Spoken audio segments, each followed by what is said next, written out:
All right, so next up, we're going to be looking ahead to next season for the Miami Hurricanes. Had a so-so year last year, going 7-6. You can see their schedule from last year here.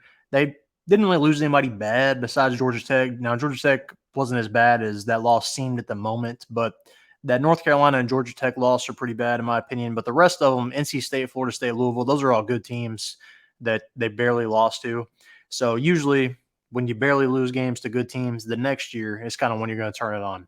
So I think that's what's going to happen this year. We're going to talk about the recruiting class here in a minute, their transfer portal class, and look at their schedule this year.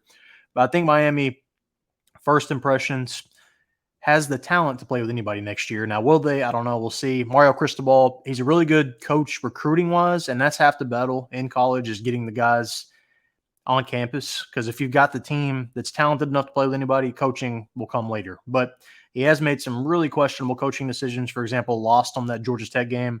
All he had to do was take a knee and it was over. But instead, try to run the ball, get stripped, and yeah, we know the story there. But that's another win, that puts you at 8-5. But anyways, let's go ahead and look at the recruiting class. All right, so recruiting-wise, you can see they had the number 4 recruiting class this year. Transfer portal-wise, 32nd transfer portal class. We'll get to that in a minute. But recruiting-wise, all right, you've got some guys that can immediately impact your team coming in. All right, you got some 4-stars, a lot of them. And anytime you're a top 5 recruiting class, you're doing something right. And Cristobal, like I said, is a good recruiter. But now can he turn it into some production on the field like he did, his last couple of years at Oregon? That 1 year in particular, we'll see. But like I said, some 4-stars here that can immediately impact are the number 6 edge rusher, so number 6 D end, number 9 D tackle, number 4 athlete. He's going to play somewhere, probably secondary receiver or something like that. All right, number 14 receiver. So a lot of 4-stars here that can immediately impact. Then you also have a 5-star that is signed his letter of intent. Number 3 D lineman, so number 3 D tackle in the nation. So some serious dudes that if you can keep on campus, even if they don't play this year, down the line, they're definitely going to help you, and they're going to help you down the season for depth purposes. All right, so let's check out their transfer portal now. Number 32, like I said, the main one is this guy right here, Cam Ward. All right, the prize transfer, Washington State quarterback. Now, he kind of declared for the draft, but my instinct was saying he didn't sign with an agent for a reason. Okay, so that probably means ultimately he's holding out to get more money from Miami. Turned out to be the case. All right, so he's going to definitely be an upgrade at quarterback. I'm a big fan of Tyler Van Dyke, but, ever since a few years ago when he was a, kind of projected first rounder, he just hasn't been the same. This year, this past season, I think he was injured the whole time, but Cam Ward's going to offer you a dual threat, can run, can pass, can do it all, and was really one of the better, if not the best, quarterbacks in the transfer portal this year. But with that being said, you actually can see here, they kind of short up their line a little bit. All right, so you got a DN coming in from Marshall, all right, safety from Washington, but D-line wise, all right, and O-line wise, here you go. All right, NC State, D-tackle, Mid-Tennessee State, D-tackle, Indiana guard. All right, so you're definitely shoring up the lines to kind of help you up front to compete with the big boys. And then looking at their schedule, all right, pretty nice schedule, really. You avoid Clemson, you avoid NC State. Now, you do have to play some of the tougher teams, but you avoid those two, which are two of the better ones this year, in my opinion. You got Florida. Now, that's no easy task, especially going to the Swamp. That's not going to be easy, but I think Florida's down enough. Miami should be able to beat them, but Florida's actually pretty talented. I think that'll be a good game, but give me Miami there. So Miami at 1-0. You got Florida A&M. That puts you at 2-0. You've got Ball State. That's going to put you at 3-0. Now, USF's not going to be easy, and I don't know why they're playing at USF. It doesn't make sense to me, but at USF, all right, you're probably going to win that game, but USF could sneak up on you if you take that game lightly. So try to win that one. Put you at 4-0. Virginia Tech is going to be talented as well. I currently have Miami ranked higher than Virginia Tech. Virginia Tech, I think I have in like my top 40. Now, Miami, I do have in my top 15, so I'm really high on Miami this year.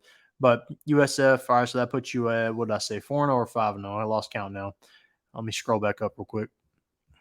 1, 2, 3, 4. All right, so 4-0 going into Virginia Tech. I think you can win that game. You got it at home. Luckily, it's going to put you at 5-0. You got Cal. That's going to put you at 6-0. So you got at Louisville coming off the bye, 6-0. Probably Louisville, probably in a similar situation. The good news there is it's off the bye week. The bad news is it's an away game. So this one, really these next two, I think are 50-50 games. They're not going to be easy by any means. Louisville's going to be good. They're probably going to be better than they were last year. But I think Miami's going to be better than they were last year, too. You played with them last year. That's a tough one. It's at Louisville, so I'm going to give Louisville the win there, but that puts you at 6-1. You're still in good shape, especially with the expanded playoff. You know, you can make it with one loss for sure. Now, maybe even with two losses, but 6-1. So you're fine. You're in good shape. Louisville's, I think, a top 10 team for me right now. You got Florida State next. So that puts you at 7-1. I think they'll beat Florida State this year. But again, that's a 50-50 game, though. That's going to be tough. You got Duke. They lost a lot of pieces, Duke, so that should be fine there. That's going to put you at 8-1. At Georgia Tech, I think you make up for that game last year. Obviously, you're going to have something to prove. 9-1. Wake Forest, that's automatic win. 10-1. Now at Syracuse, that one's going to be tough. Syracuse is going to be a lot better this year. They are really talented. Fran Brown, the new head coach, brought in some receivers with him from Georgia, so they kind of shored up the skill positions. Also, they have Ohio State quarterback Kyle McCord. It's going to be tough. It's not going to be easy by any means, but I think you can win that game, especially because if Miami does what we've said so far, if they only have one loss going into this game, if they win this game, they're probably in the playoff. So I think that being said, they win this game, make the playoff. Now, if somehow they drop the championship game, if they make that, we'll see. But with how they avoid NC State and Clemson, I don't know how the tiebreakers will fall because I'm pretty sure you've got like 5 teams that could realistically make the championship this year, ACC-wise. Probably Louisville, Florida State, Miami, and then Clemson and NC State are probably your favorites there. Syracuse, now they could sneak in, but I don't think so. But that's a possibility. And then, like I said, win that game against Syracuse, you're probably in. If you got one loss, you're probably, especially if it's to Louisville, you're probably making the playoff. And if Miami makes the playoff here, that's a win for Miami and Mario Cristobal. Now, will that happen? We'll see. I wouldn't be surprised if they drop a game they're not supposed to here. Knowing Mario Cristobal's history, wouldn't be surprised by that by any means. Like if they lose to USF or something, wouldn't be completely shocked. But Cam Ward, I think, is going to offer you an element to change that offense, take it to another level than what it has been as far as when Cristobal's been at Miami. Now, we'll see. We've been down this track before at Miami. Think back to De'Aaron King. He transferred over from Houston and didn't work out so well team-wise. So we'll see. But those are my thoughts on Miami at the moment. Still subject to change. Come spring ball, there's going to be other transfers and stuff. So we'll see what happens. But let me know your thoughts on Miami next season. What do you think their record's going to be? Do you think they can legitimately make the playoff or contend for a playoff spot? And do you think they can win the ACC? Let me know. Comment down below. Make sure to like this video and subscribe.